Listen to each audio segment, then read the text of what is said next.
votre engouement, avoir votre détermination à être venu aujourd'hui, c'est que quelque chose doit nécessairement se passer à RD Congo. Ce n'est pas quelque chose au hasard, mais dans l'essence des aspirations du peuple congolais. 2016, il est prévu que le peuple s'exprime, parce que c'est le peuple qui donne le pouvoir. Et on ne peut pas empêcher le peuple de s'exprimer. Est-ce que cela va se passer dans le sens tel que prescrit par la Constitution? Y a-t-il des pesanteurs? Y a-t-il des forces occultes? Eh bien, ça, c'est le rôle des partis politiques. Et bien, aujourd'hui, ils sont venus pour nous montrer comment ils vont s'y prendre pour que 2016 soit dans l'essence des aspirations du peuple souverain.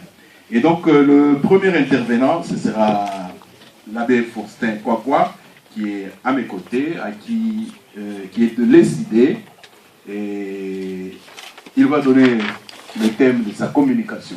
Monsieur l'abbé Faustin Kwakwa, vous avez la parole.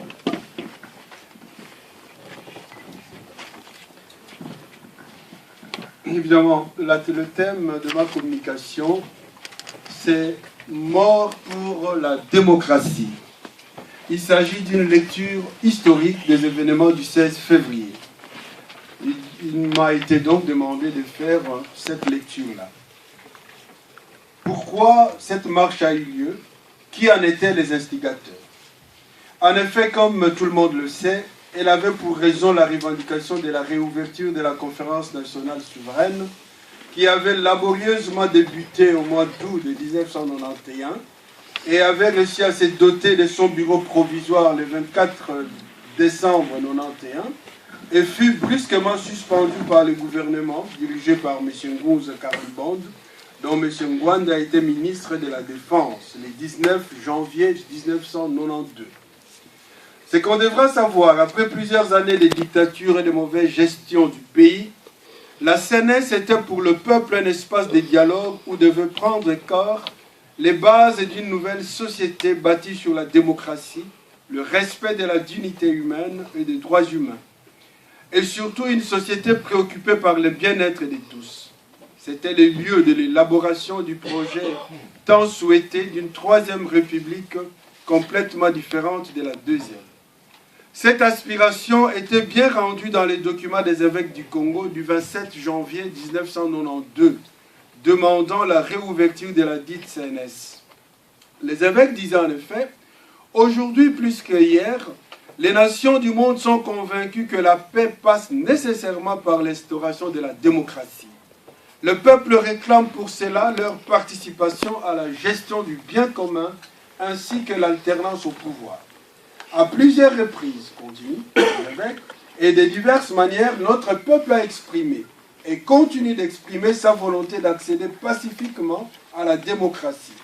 Pour la majorité du peuple zaïrois ainsi que pour beaucoup d'autres peuples de notre continent, le chemin privilégié pour accéder à la démocratie paraît être la conférence nationale souveraine.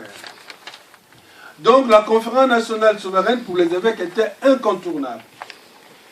Parce que, les évêques continuent, nous avons déjà affirmé et réaffirmons aujourd'hui, pour bâtir la nation sur des bases solides, la recherche en commun d'un réel consensus national s'impose de toute urgence et s'avère incontournable. De l'avis de la plupart des Zaïrois, le projet de société de la Deuxième République a fait faillite. Il a été officiellement désavoué et aboli. Il y a donc un vide qu'il est impérieux de combler dans le cadre d'un consensus national. Nous le savons, la crise que connaît notre pays ne porte pas seulement sur le projet de société, elle atteint également toutes les institutions publiques du pays. En effet, quelle que soit la légitimité dont pourraient se prévaloir les institutions politico-administratives actuelles du Zaïre, au regard de l'abîme profond dans lequel le pays est plongé, de la démission et du désintérêt de pouvoir public, ainsi qu'en considération de la crise de confiance généralisée, qui, tant à l'intérieur qu'à l'extérieur, frappe ces mêmes institutions, celles-ci ne semblent pas aptes à concevoir le nouveau projet de société et de l'homme zaïrois, ni à servir de cadre de réalisation du consensus national.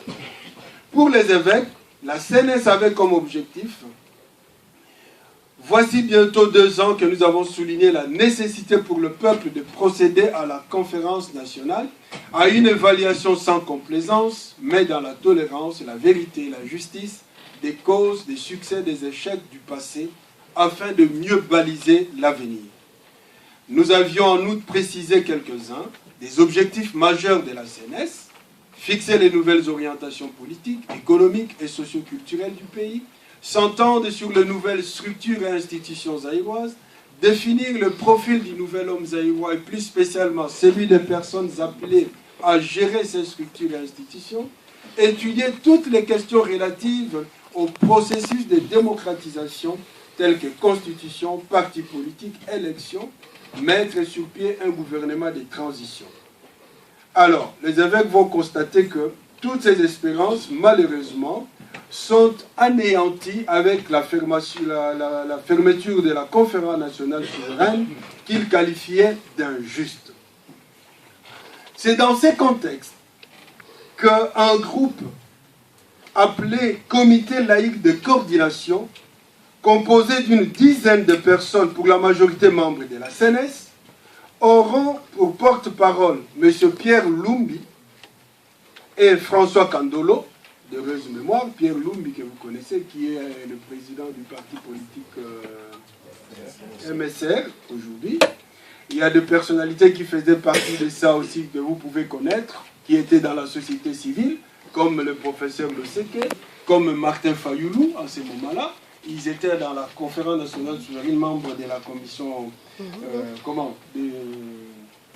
la société civile, et faisaient partie de la coordination de ces comités laïques. Donc ce sont eux qui ont initié cette marche. Dans l'organisation, ils ont inclus l'abbé Mpundu José, qui était très actif dans le groupe appelé Amos, groupe de réflexion rassemblant prêtres et laïcs et travaillant pour la conscientisation de la population à se prendre en charge et à se libérer de la dictature par des méthodes non violentes.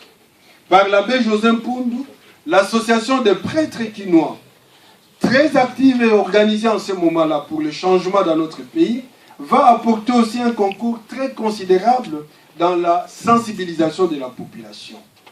Ainsi, comme dit l'abbé Mpundu, le 6 février